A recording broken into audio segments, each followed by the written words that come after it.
Checker on 7. I'm back between the check stands, unloading the wire carts. Apples 3 for 89. Pineapple chunks on special. Half gallon of 2%. 75 4 and 1 is 5. Thank you. From 10 to 6 days a week. And he was good at it. The manager, a man made of iron filings and bile, complimented him on his efficiency. The other checkers, older, married, talked baseball, football, mortgages, orthodontists. They called him Raj, except Donna, who called him Buck. Customers at rush times were hands giving money, taking money. Slow times old men and women liked to talk. It didn't matter much what you answered. They didn't listen. Efficiency got him through the job daily, but not beyond it. 8 hours a day of chicken noodle, 2 for 69, dog chow and special, half pint of dairy whip, 95, 1, and 5 is 40. He walked back to Oak Valley Road and had dinner with his mother and watched some television and went to bed. Sometimes he wondered what he would be doing if Sam's Swifty Mart had been on the other side of the freeway, for there was no pedestrian crossing for 4 blocks on one side and 6 on the other, and he never would have got to the place. But he had driven there to stock up the refrigerator the day after they moved in, and saw the sign, Checker Wanted, which had been up for 1/2 hour. If he hadn't fallen to the job, he might have gone ahead and bought a car so that he could work downtown as he had planned. But it wouldn't have been much of a car, whereas now he was saving enough to amount to something when the time came. He would rather live in town and get along without a car of his own, but his mother was afraid of inner cities. He looked at cars as he walked home and considered what kind he might get when the time came. He was not very interested in cars, but since he had given up the idea of school, he would have to spend the money on something. Finally, and his mind always fell into the same habit, as he walked home he was tired, and all day he had handled things for sale and the money that bought them, until his mind held nothing else because his hands never held anything else, and yet kept none of it. In early spring, when they first moved here, the sky above the roofs had flared cold green and gold as he walked home. Now in the summer the treeless streets were still bright and hot at 7. Planes gaining altitude from the airport 10 miles south cut the thick glaring sky, dragging their sound and shadow. Broken swings of painted steel play gyms screeched beside the driveways. The development was named Kensington Heights. To get to Oak Valley Road, he crossed Loma Linda Drive, Raleigh Drive, Pineview Place, turned onto Kensington Avenue, crossed Chelsea Oaks Road. There were no heights, no valleys, no Raleighs, no oaks. On Oak Valley Road, the houses were 2-story, 6-unit apartment houses, painted brown and white. Between the carports were patches of lawn, with edgings of crushed white rock planted with juniper. Gum wrappers, soft drink cans, plastic lids, the indestructible shell and skeletons of the perishables he had handled the counters of the grocery, lay among the white rocks and the dark plants. On Raleigh Drive and Pineview Place the houses were duplexes, and on Loma Linda Drive they were separate dwellings, each with its own driveway, carport, lawn, white rocks, juniper. The sidewalks were even, the streets level, the land flat. The old city, downtown, was built on hills above a river, but all its eastern and northern suburbs were flat.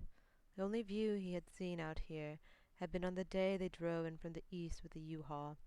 Just before the city limits sign there was some kind of viaduct the freeway went over.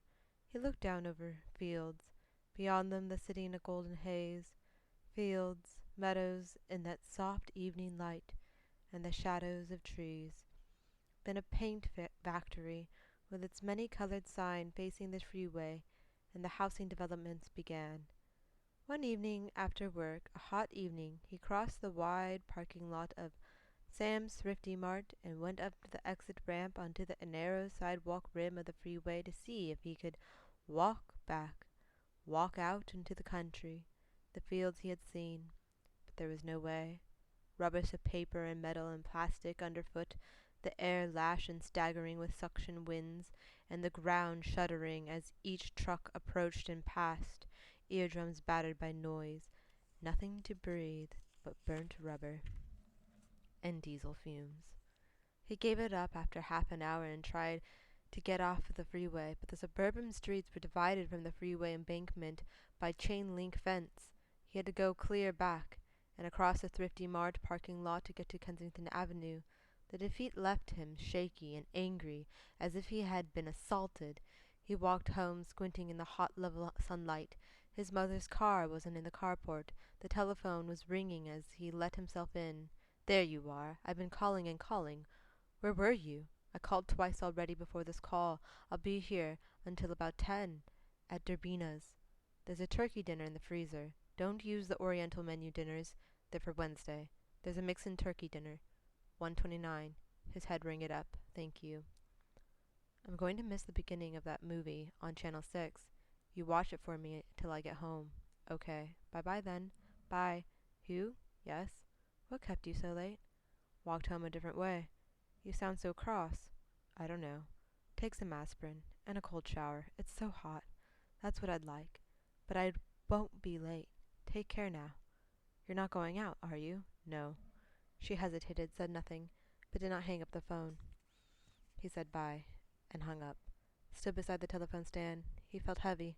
A heavy animal. A thick, wrinkled creature with its lower lip hanging open and feet like truck tires. Why are you 15 minutes late? Why are you cross? Take care. Don't eat the frozen Oriental menu. Don't go out. All right. Take care. Take care. He went out and put the mixed turkey dinner into the oven, although he had not preheated the oven as the directions said to do, and set the timer. He was hungry. He was always hungry. He was never exactly hungry, but always wanted to eat. There was a bag of peanuts in the pantry cupboard. He took the bag into the living room and turned on the television set and sat down in the armchair. The chair shook and creaked under his weight. He got up again suddenly, dropping the bag of peanuts he had just opened. It was too much. The elephant feeding itself peanuts. He could feel his mouth hanging open because he could not seem to get air into his lungs. His throat was closed off by something in it trying to get out. He stood there beside the armchair, his body trembling in a jerky way, and the thing his throat came out in words. I can't, it said loudly. Very frightened and panicked, he made from the front door, wrenched it open, got out of the house before the things could go on talking. The hot late sunlight glared on white rocks, carports, cars, walls, swings, television, aerials. He stood there trembling, his jaw working. The thing was trying to force his jaw open and speak again.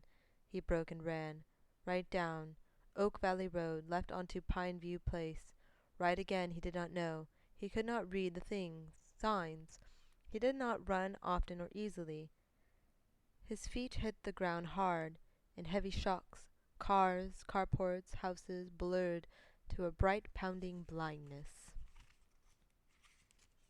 which, as he ran on, reddened and darkened. Words behind his eyes said, "You're running out of daylight."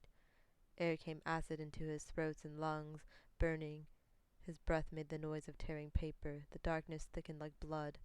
The jolt of his gait grew harder yet. He was running downhill. He tried to hold back, to slow down, feeling the world slide and crumble under his feet, a multiple touch brush across his face. He saw or smelled leaves, dark leaves, branches, dirt, earth, leaf mold, and through the hammer of his heart and breath heard a loud, continual music. He took a few shaky, shuffling steps, went forward onto hands and knees, and then down, belly down, full length on earth and rock at the edge of the running water. When at last he sat up, he did not feel that he had been asleep, but still it was like waking from deep sleep and quietness, when the self belongs wholly to the self and nothing can move it, until one awakens further. At the root of the quietness was the music of the water. Under his hand sand slid over rock. As he sat up, he felt the air come easily into his lungs, a cool air smelling of earth and rotten leaves and growing leaves and all different kinds of weeds and grass and bushes and trees, the cold scent of water, the dark scent of dirt, a sweet tang that was familiar, though he could not name it.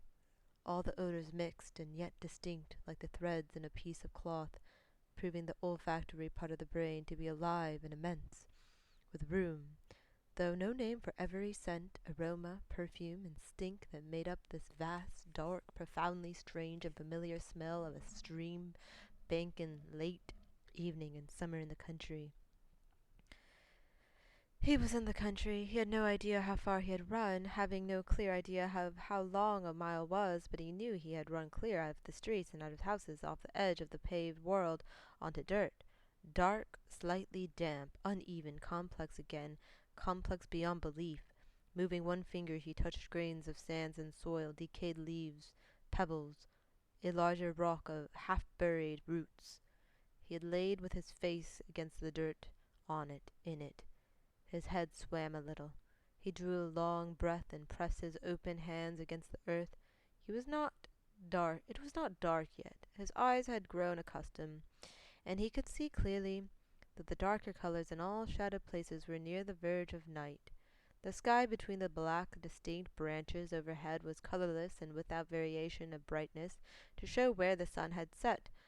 There were no stars yet. The stream, 20 or 30 feet wide and full of boulders, was like a livelier piece of the sky, flashing and glimmering around its rocks. The open, sandy banks on both sides were light. Only downstreams, where the trees grew thicker, did the dusk gather heavy, blurring details. He rubbed sand and dead leaf and spiderweb off his face and hair, feeling the light sting of a branch cut under his eye. He leaned forward on his elbow, intent, and touched the water of the stream with the fingers of his left hand, very lightly at first, his hand flat, as if touching the skin of an animal. Then he put his hands into the water and felt the musculature of the currents press against his palm. Presently he leaned forward farther, bent his head down, and with both hands in the shallows at the sand's edge, drank. The water was cold and tasted of the sky. He crouched there on the muddy sand, his head still bowed, with a taste that is no taste on his lips and his mouth. He straightened his back slowly, then until he was kneeling with head erect, his hands on his knees, motionless. What his mind had no words for, his body understood entirely and with ease and praised. When that intensity, which he understood as prayer, lessened, ebbed, and resolved again into alert and manifold pleasure, he sat back on his heels, looking about him more keenly and methodically than at first. Where north was, no telling beneath the even, colorless sky, but he was certain that the suburbs, the freeway, the city, all were directly behind him. The path he had been on came out there, between the big pine with reddish bark and a mass of high, large-leaved shrubs. Behind them, the path went up steep and was lost to sight in the thick dusk under the trees. The stream ran directly across the axis of that path from right to left. He could see for a long way upstream along the farther bank as it wound among trees and boulders and finally began to shelve higher above the water. Downstream the woods dropped away in increasing darkness, broken by the slipping glimmer of the stream. Above the shore, on both sides of the water, close by, the banks rose and then leveled into a clearing free of trees, a glade, almost a little meadow, grassy and much interpreted by bushes and shrubs. The familiar smell, he could not put a name to, had grown stronger. His hand smelled of it. Mint, that was it. The patch of weeds at the water's edge where he had put his hands down must be wild mint. He picked off a leaf and smelled it, then bit it, expecting it to be sweet like mint candy. It was pungent, slightly hairy, earthy, cold. This is a good place, Hugh thought. And I got here. I finally got somewhere. I made it. Behind his back, the dinner in the oven. Timer set, television gabbling to an empty room. The front door unlocked, maybe not even shut. How long? Mother coming home at 10. Where were you, Hugh? Out for a walk, but you weren't home when I got home, you know. Yes, it got later, that I thought. I'm sorry, but you weren't home. He was on his feet already, but the mint leaf was in his mouth. His hands were wet. His shirt and jeans were a mess of leaves and muddy sand, and his heart was not troubled. I found the place so I can come back to it, he said to himself. He stood a minute longer listening to the water on the stones and watching the stillness of the branches against the evening sky, then set up back the way he had come, up the path between the high bushes and the pine. The way was steep and dark at first, then levelled out among the sparse woods. It was easy to follow, though the thorny arms of blackberry creepers tripped him up a couple of times in the fast increasing dusk. An old ditch, grass overgrown, not much more than a dip or wrinkle in the ground, was the boundary of the wood. Across it he faced the open fields. Clear across them in the distance was the queer shifting, passing flicker of car lights on the freeway. There were stationary lights to the right. He headed towards them, across the fields of dry grass and hard ridged dirt, coming at last to a rise or bank at the top of which ran a gravel round. There was a big building, floodlit. Off to the left near the freeway, down the road, the other direction was what looked like a couple of farmhouses. One of them also had a light rigged in the front yard. He headed for that, feeling certain that was how he should go, down this road between the farmhouses, past their auto graveyards, and barking dogs. There was a dark stretch of trees in rows, and then the first street light, the end of Chelsea Gardens Place, leading to Chelsea's Gardens Avenue, and on it into the heart of a housing development. He followed a memory unavailable to consciousness of how he had come when he was running, and street by street unerringly brought himself back to Kensington Heights, onto Pine View Place, onto Oak Valley Road, to the front door of 1406 7.5 C Oak Valley Road, which was shut. The television set was vibrating with canned laughter. He turned it off, then heard the kitchen timer buzzing and hurried to turn it off. The kitchen clock said 5 to 9. The turkey dinner was withered in its little aluminum coffin. He tried to eat it, but it was stone. He drank a quart of milk and ate 4 slices of bread and butter, a pint of blueberry yogurt, and 2 apples. He got the bag of peanuts from the living room floor and shelled and ate them, sitting in the dinette table in the kitchen, thinking. It had been a long walk home. He had not looked at his watch, but it must have taken pretty near an hour, and Shirley had spent an hour or more by the stream, and it had taken him a while to get there. Even if he had been running, he wasn't any 4-minute miler. He would have sworn it was 10 o'clock, or even 11, if the clock and his watch did not unanimously contradict him. Never much of a one for argument, he gave it up. He finished the peanuts, moved into the living room, turned off the light, turned on the television, instantly turned it up again, and sat down in the armchair. The chair shook and creaked, but this time he was more aware of its inadequacy as an armchair than of his own clumsy weight. He felt good after his run. He felt sorry for the poor, sleazy, shoddy chair instead of disgusted with himself. Why had he run? Well, no need to go over that. He had never done anything else all of his life. Run and hide, Rogers. But to have run and go somewhere, that was new. He had never got anywhere before. No place to hide, no place to be. And then to fall over his own feet onto his face in a place like that. A wild, secret place. As if all the suburbs, the duplex development, motorhome, supermarket, parking lot, used carports, swing sets, White Rocks, Juniper, imitation bacon bits, special gum wrappers were in 5 different states. He had lived in the last 7 years, as if all that was unimportant after all, not permanent, not the way life had to be, since just outside it, just past the edge of it, there was silence, loneliness, water running in the twilight, the taste of mint. You shouldn't have drunk the water, sewage, typhoid, cholera, no. That was the first clean water I ever drank. I'll go back there and drink it at any damn time I want. The creek? Stream? They would call it in the States where he had been in high school, but the word creek came to him from farther back in the darkness of remembrance, a twilight word to suit the twilight water, the racing shift and glimmer that filled his mind. The walls of the room he sat in resonated faintly to the noises of a television program in the apartment overhead, and were streaked with light from the street lamp. Through lace, curtains, and sometimes the dim wheeling of the headlights of of a passing car. Within, beneath that restless, unsilent half-light, was the quiet place, the creek. From thinking of it his mind drifted on to old currents of thought.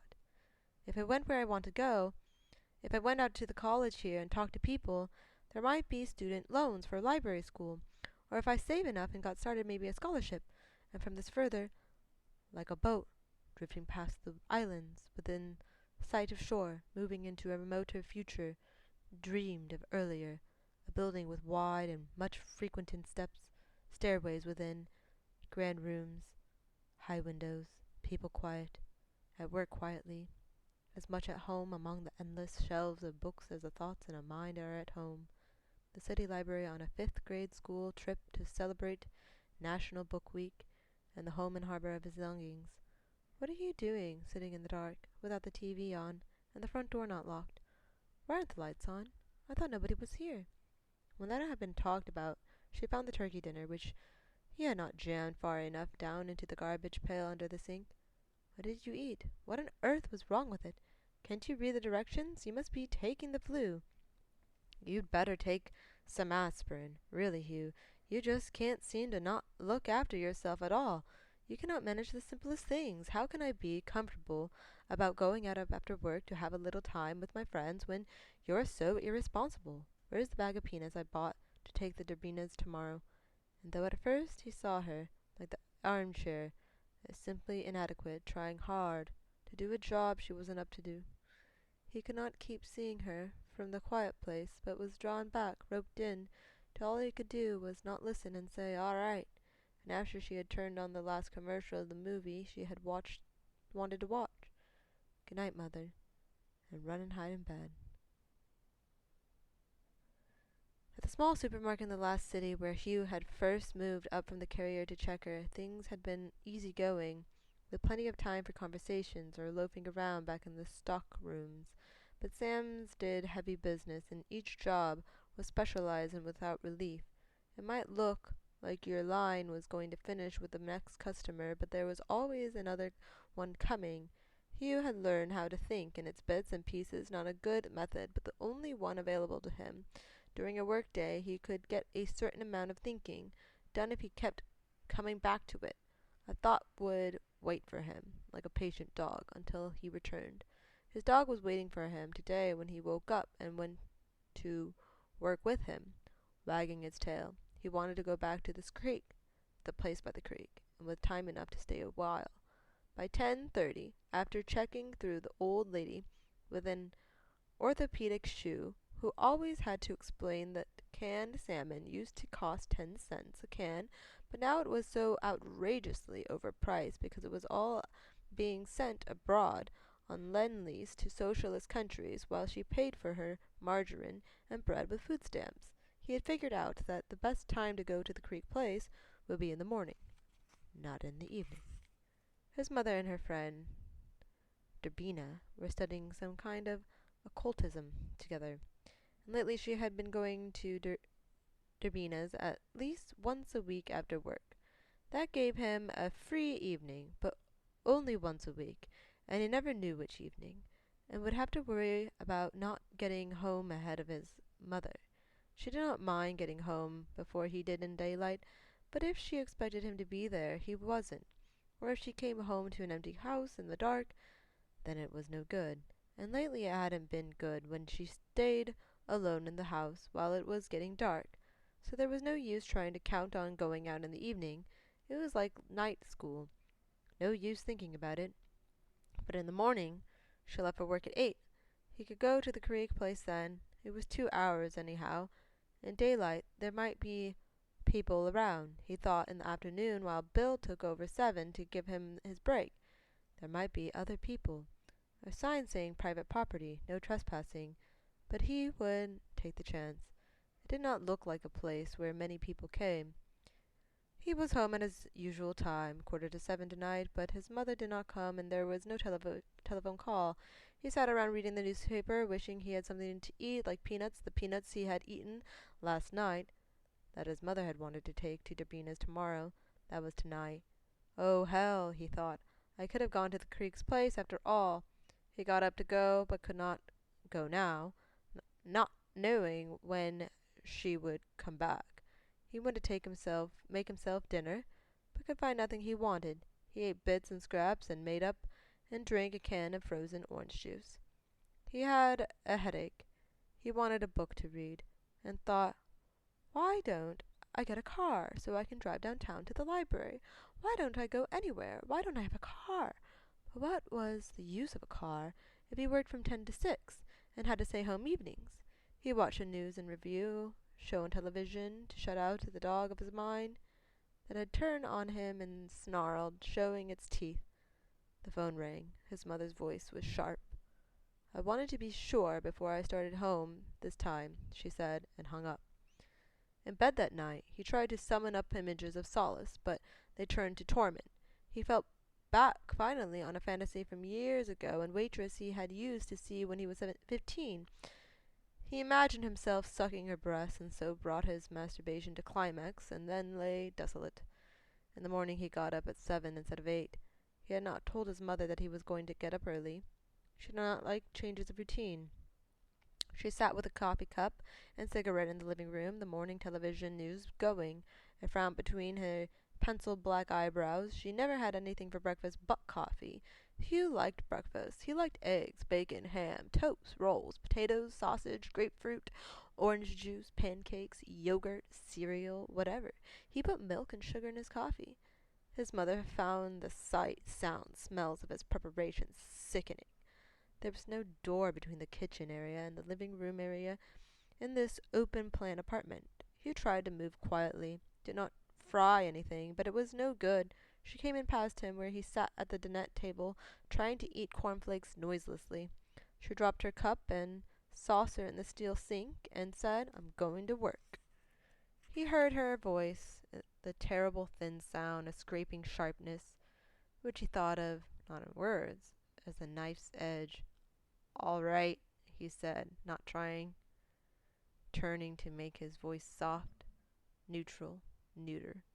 For he knew that it was his deep voice, his size, his big feet and thick fingers, his heavy sexual body she couldn't stand, that drove her to the edge. She went straight out.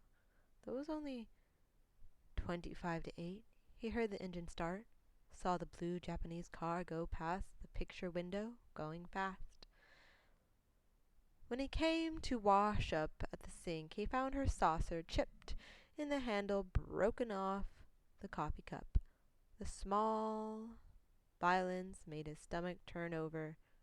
He stood with his hands on the rim of the sink, his mouth open, swaying a little from foot to foot, a habit he had been distressed. He reached slowly forward, turned the cold water tap on, and let the water run. He watched it, the rush and stream and clarity of it, filling and overflowing the broken cup. He washed the dishes, locked up and set off, right on Oak Valley, left on Pine View and on.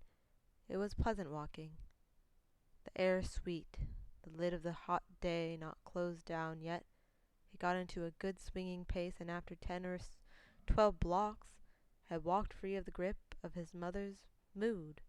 But as he went on, checking his watch, he began to doubt that he could get to the creek place before he had turned around and start back towards Sam's in order to get to the work at 10. How had he got to the creek, stayed there, and come back night before last, all in 2 hours?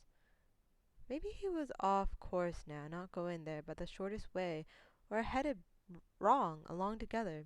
The part of his mind that did not use words to think with ignored these doubts and worries, guiding him from street to street through about 5 miles of Kensington Heights and Sylvan Dwell, and Chelsea Gardens to the gravel road above the fields. The big buildings near the freeway was the paint factory. From here you saw the back of its big many-colored sign.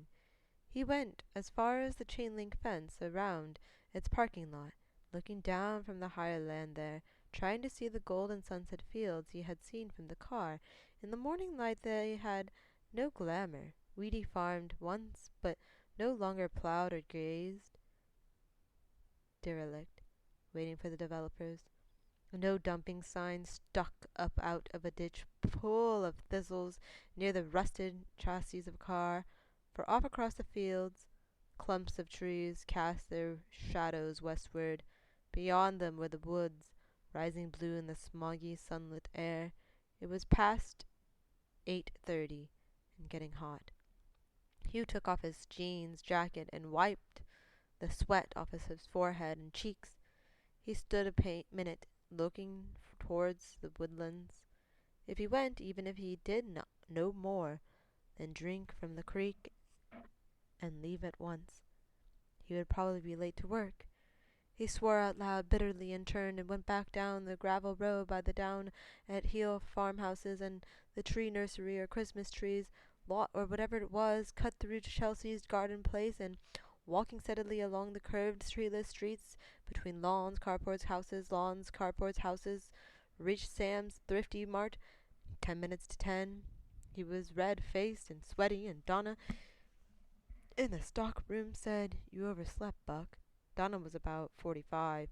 She had a lot of dark red hair, which she had recently got made into a fashionable mane of curls and tendrils that made her look 20 from beyond and 60 face on. She had a good figure, bad teeth, one bad son who drank, and one good son who drove into stock car races. She liked Hugh and talked to him whenever she got a chance, telling him, sometimes from check stand to check stand across the carts and customers, about the teeth, the sons, her husband's, mother's, cancer, her dog's pregnancy and its complications. She offered him puppies. They told each other the plots of movies and television shows. She had named him Buck his first day at work, Buck Rogers in the 21st century. "I bet you're too young to remember the real one," and she laughed at the paradox. This morning she said, "You overslept, Buck. Shame on you." "I got up at 7, he countered. "Then what you been running for? There's steam coming off you." He stood not knowing what to say, then gasped at the word. "Running," he said. "You know. Supposed to be good for you." "Yeah, there's some bestseller about that, wasn't there? Like jogging, only a lot harder." "What do? Just run around the block 10 times? Or go to a gym or something?" "I just sort of run," Hugh said, discomforted by meeting her sympathetic interest with that lie. It had never entered his head to try to tell her about the place he had found beyond the creek. "I'm sort of overweight. I thought I'd try it." "I guess you might be heavy for your age." "You look fine to me," Donna said, looking him up and down. He was profoundly pleased. "I'm fat," he said, slapping his belly. "Little podge, maybe, but look at all that bone you got to carry it on. Where do you get it? Your mom is such a little tiny thing. She's so thin I can't believe it. When she comes shopping here, your dad must have been big. Huh? You got your size from him." "Yeah," Hugh said, turning aside to put on his apron. "Is he dead, Hugh?" Donna asked, as there was a maternal authority to the question, which he could not ignore or evade, but was unable to answer adequately. He shook his head. "Divorced?" Donna said, speaking the word as an ordinary one and an option, certainly preferable to death. Hugh, to whose mother the word was an obscenity unspeakable, would have agreed with belief, but had to shake his head again. "Went off," he said. "I got to help Bill with the gates." He went off. Went off? Ran away. Hid. Among the crates. Among the imitation bacon bits and the green shifting and wink of the cash registers. Anywhere. He could hide anywhere, and no place was any better than any other place. But from time to time during the day's work he thought of the water of the creek in his mouth and in his lips. He craved to drink that water again. He took the idea Donna had given him home with him. "Thought I'd get up early in the morning and jog," he said at dinner.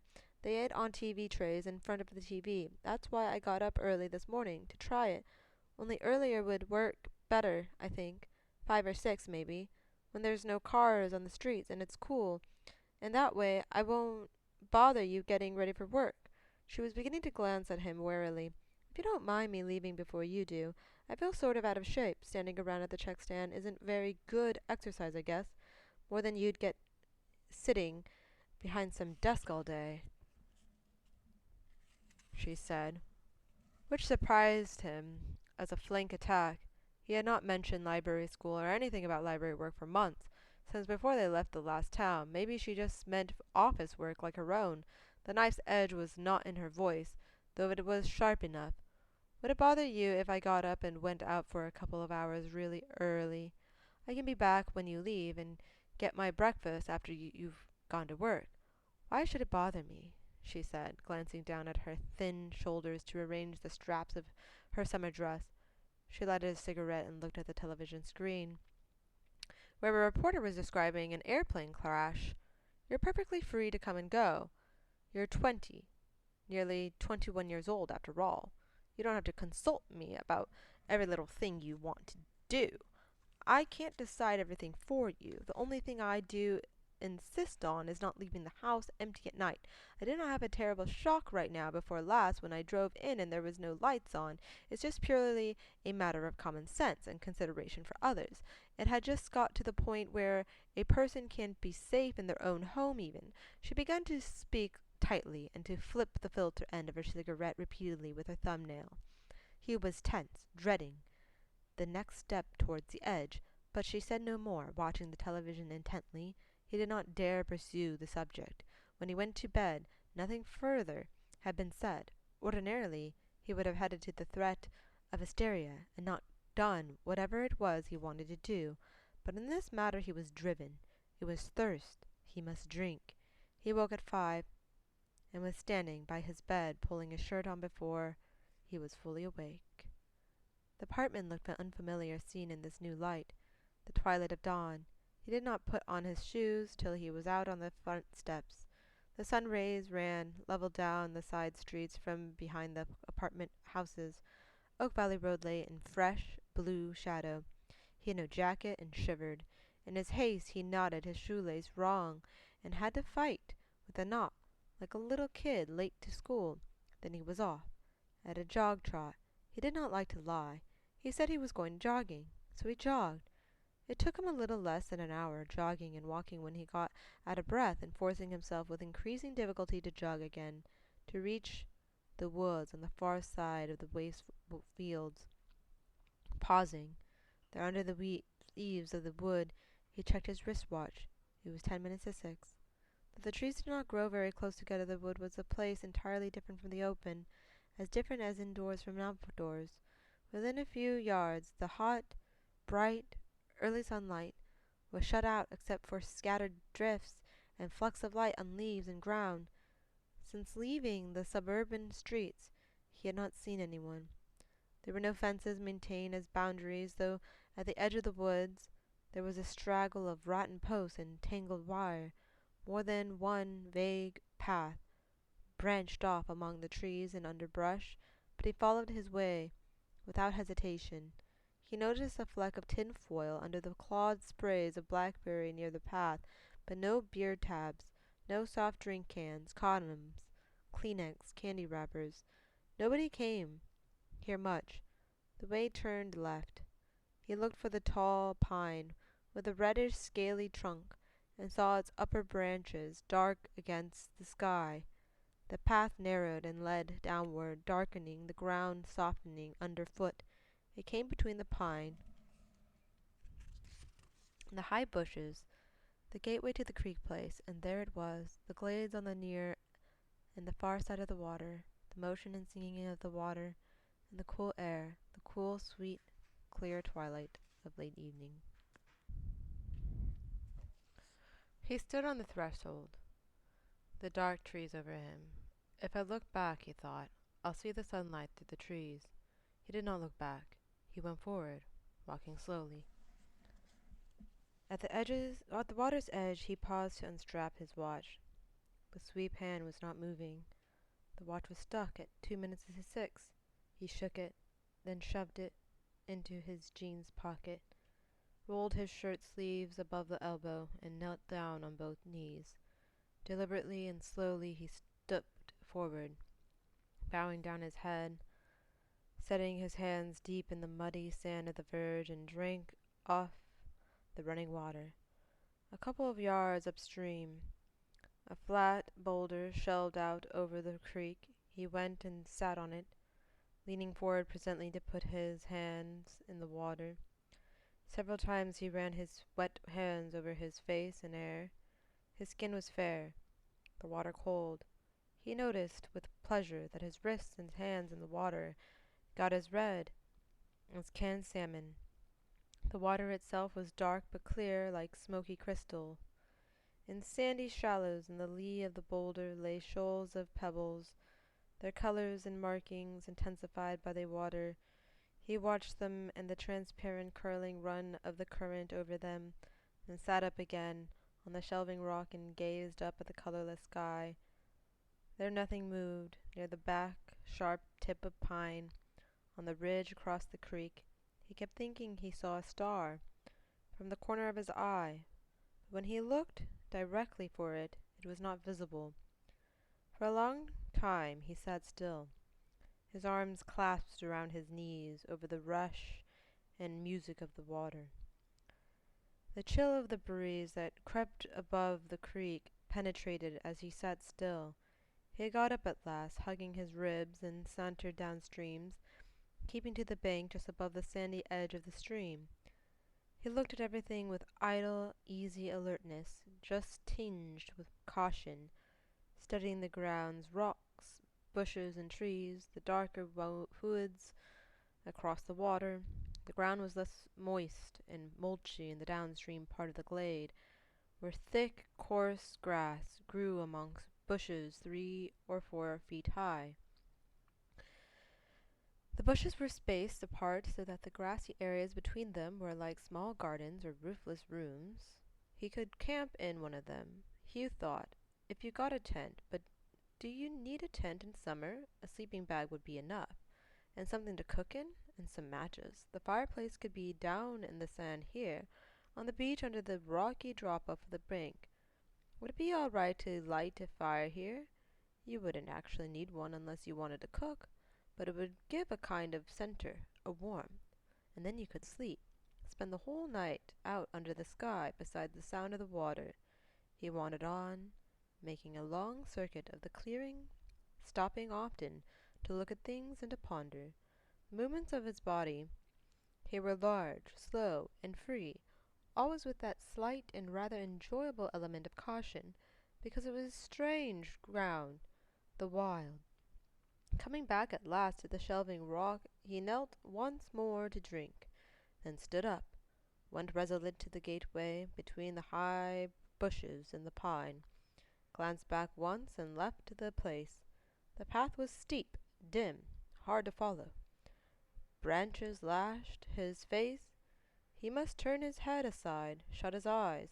He turned wrong, somewhere at the top, and went through a patch of woods he had not seen, a sunken, weedy region, where the thin trees grew in clumps.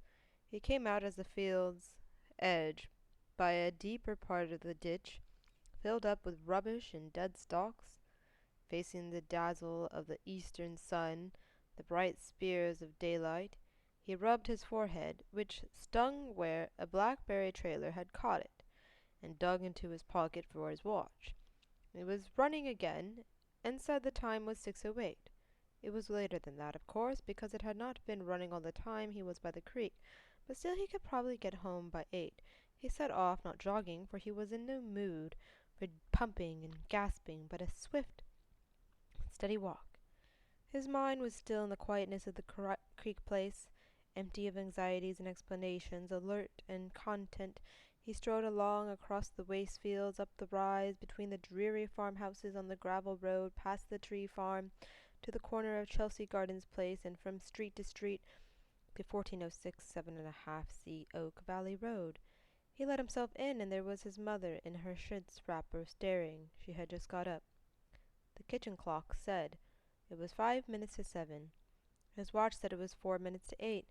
He sat down at the net table with a large bowl of cornflakes and 2 nectarines and ate, because he was hungry. The last 20 blocks he had thought mainly about breakfast. As he ate, however, his thoughts were not on breakfast.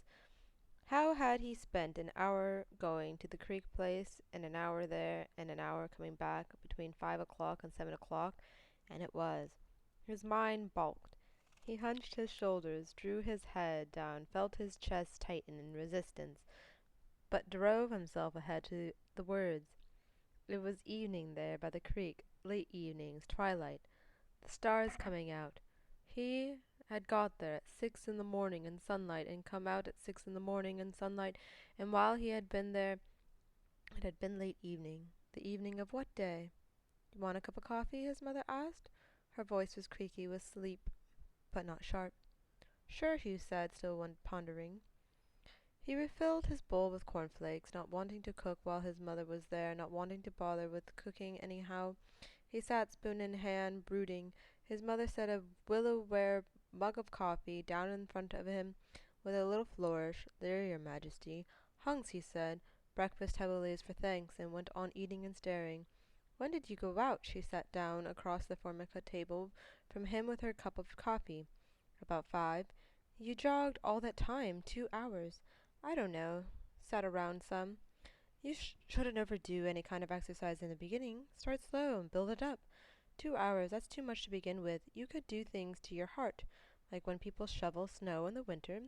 The first time it snows and hundreds of them drop dead in the driveway after every year. You have to start slow. All in the same driveway? Hugh murmured, with a vague look of awakening. Where did you run, anyhow? Just around and around? It must look funny. Oh, sort of around. A lot of empty streets. He stood up. I'm going to make my bed and stuff, he said. He yawned hugely. Not used to getting up so early. He looked down at his mother. She was so small and thin, so tense and fierce. He wished he could pat her shoulder, or kiss her hair, but she hated to be touched, and he always did it wrong, anyhow. You haven't touched your coffee. He looked down at the full mug, obediently drank it off in a couple of long gulps, mooched off towards his room. Have a good day, he said. He would not have gone back but for the taste of the water. The water he must drink. No other quenched his thirst. Otherwise, he told himself, he would have stayed away, because there was something crazy going on. His watch would not run there. Either he was crazy, or there was something unexplainable going on. Some kind of monkeying with time. The kind of thing his mother and her occultist friend were interested in, and he was not interested in, and had no use for. Ordinary things were weird enough without getting messed up any further, and life didn't need any more complications than it had already.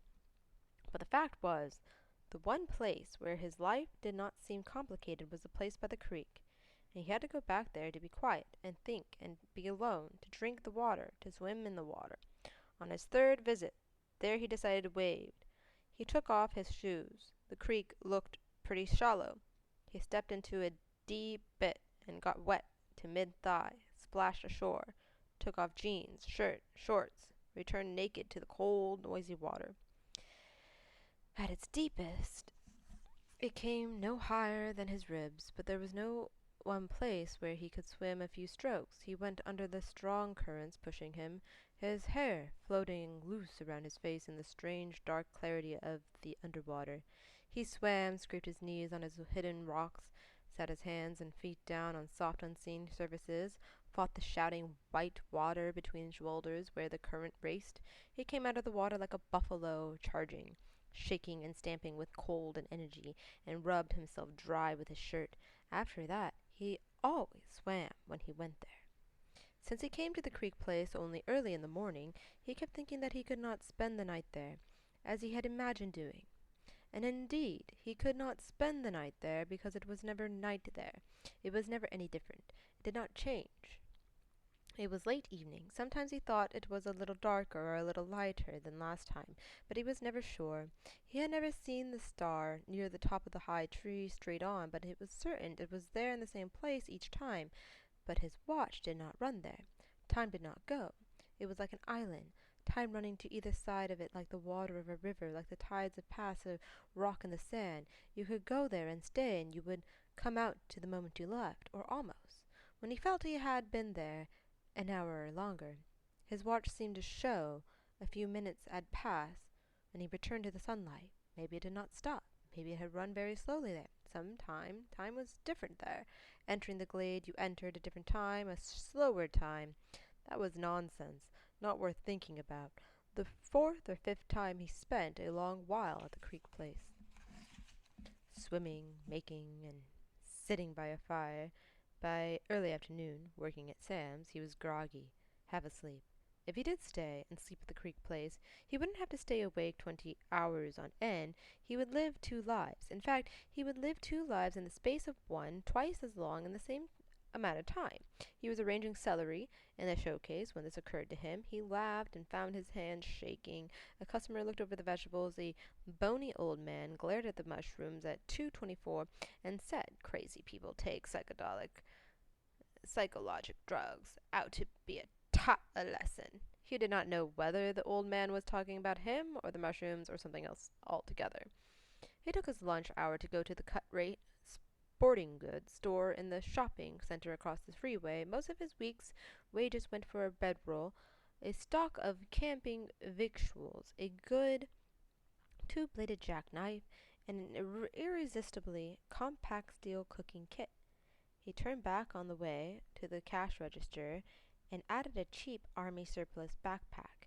As he stuffed the food packets into the backpack, he realized that he could not take it home. His mother was not going out tonight. She would be there when he came in. "What's all that, Hugh? What have you got a backpack for?" "A sleeping bag." "But if you get one worth getting at all, they cost a lot of money. Just when do you think you're going to use all this expensive stuff?" He'd been a fool to buy it all, to buy any of it. What did he think he was doing? He lugged it all through the heat back to Sam's Thrifty Mart, left it locked in the freezer in the back store room, went to the manager to ask permission to leave work an hour early. "What for?" the sour man said, crouching in his office that was littered with empty cardboard cans of Loganberry yogurt. It smelled of old yogurt and cigars. "My mother's sick," Hugh said. As he said the words, he turned white and sweat started out on his face. The manager stared at him, perhaps intimidated, perhaps indifferent. After a long, staring pause, he said okay and turned his back. Hugh left the manager's office, feeling the floor and walls skip and sway. The world went white and small, like the white of an egg, the white of an eye. He was sick. She was sick. Yes, she was sick and needed help. "I do help her. My God, what can I do that I'm not doing? I don't go anywhere. I don't know anybody. I'm not going to school. I work close to home, where she knows where I am. I'm home every night. I'm with her on weekends. Everything she asks. What can I do that I don't do?" His self-accusation was, he knew, unjust and did not matter if it was just or unjust. It was judgment. He could not escape it. His bowels felt loose, and he was still a little dizzy. He got through his work clumsily, making stupid errors over and over at the register. It was Friday, a heavy afternoon. He could not close his check line till 5:10, and then only by getting Donna to take his place. "You sick, honey?" she asked him, as he gave her the register key. He did not dare repeat the lie lest it eat the truth again. "I don't know," he said. "You take care now, Buck." "I will." He made for the back of to the store, clumsy and blundering among the crowded aisles. He got his bedroll and backpack from the cold room, set off through the streets, eastward, not westward, toward the paint factory, the waste fields, the gateway. He had to get there. It would be all right when he got there. It was his place. He was all right there. The fields were furnace hot, soaked with sweat, and his mouth dry as plaster. He struggled on into the woods, left heat and bright day behind him as the path went downwards, and he crossed the threshold of the dusk. He sat down his load and went as always straight to the stream bank, knelt and drank. He stripped off his sweaty clothes and walked out into the water, his breath caught in a high of painful ecstasy as the cold of it, the push and force, the curl of the current, the grainy skin of rocks under his soles and against his palms. He slipped into the deep pool, dived under, let the water take him, the water in him, he in the water, one dark joy, all else forgotten. He came up blinded by his air, floated for a while under the circles of the colorless, cloudless sky, then at last The cold of the water striking to the bone touched ground and splashed ashore. Always he went in silently with reverence and came out noisily, charged with life. He rubbed down, pulled on his jeans, and sat down beside his backpack to open it ceremonially. He would make his camp. He would cook dinner. He would lay out of his bed, there in the shelter of the shrubs and the high grass, and lie down and sleep beside the running water. He wakened under the dark trees and the odor of mint and grass in his head. The faint wind touched his face and hair like a dark, transparent hand. It was a strange, slow awakening. He had not dreamed, yet felt that he was dreaming. Entire trust and confidence possessed him. Having lain down and slept on his ground, he belonged to it. No harm would come to him. This was his country. He got up and washed himself at the creek. Kneeling on the shelving rock above the water, he looked across to the pale grass of the glade on the other side, and the dark masses of bushes and foliage, the clarity of sky over the trees. He stood up then, and set out across the creek, barefoot, not in the water this time, but going from rock to rock till a final broad step took him onto the sand of the farther shore. Mint grew on the weedy bank above the sand of this side too. He picked up a leaf ritually and chewed it. Far side mint was the same as near side mint, and there was no boundary. It was all his country, but this time this was far enough. He would go no farther now. Part of the pleasure of being here was that he could listen for and obey such impulses and commands coming from within him, undistorted by external pressures and compulsions. In that obedience, for the first time since early childhood, he sensed the headiness of freedom, the calmness of power. He chose now to go no further. When he chose to go farther, he would do so. Chewing the mint leaf, he strode with wide, steady steps back across the stream. He dressed, packed up his bedroll neatly and tucked it away with concealed in the hollow under a bush. Put the knapsacks with the food in it up into the fork of a tree. He had read about doing that to keep it safe from something, bears, ants, anteaters. Anyhow, it seemed better than leaving it lying around, then knelt to drink from the creek once more and left. He got to Oak Valley Road at 7 in the evening of the day, and he had left work at 5:15. His mother had not made any dinner, and it was too hot to cook. She said they went to a chain restaurant for a hamburger and to a movie afterwards. He thought he would be awake all night, having slept at the Creek Place, but he slept sound in bed, only waking earlier and easier than ever at 4:30 before sunrise in the other twilight, the first the twilight of morning.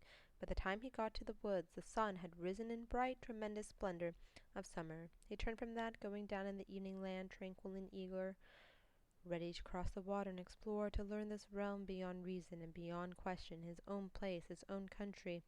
He knelt by the clear, dark water to drink. He lifted his head from the water to see where he would go, and saw facing him across the gleaming, sinuous, continual movement of the stream on the far shore, a square sign nailed on a board stuck into the plank. Black words on white, "Keep out, no trespassing."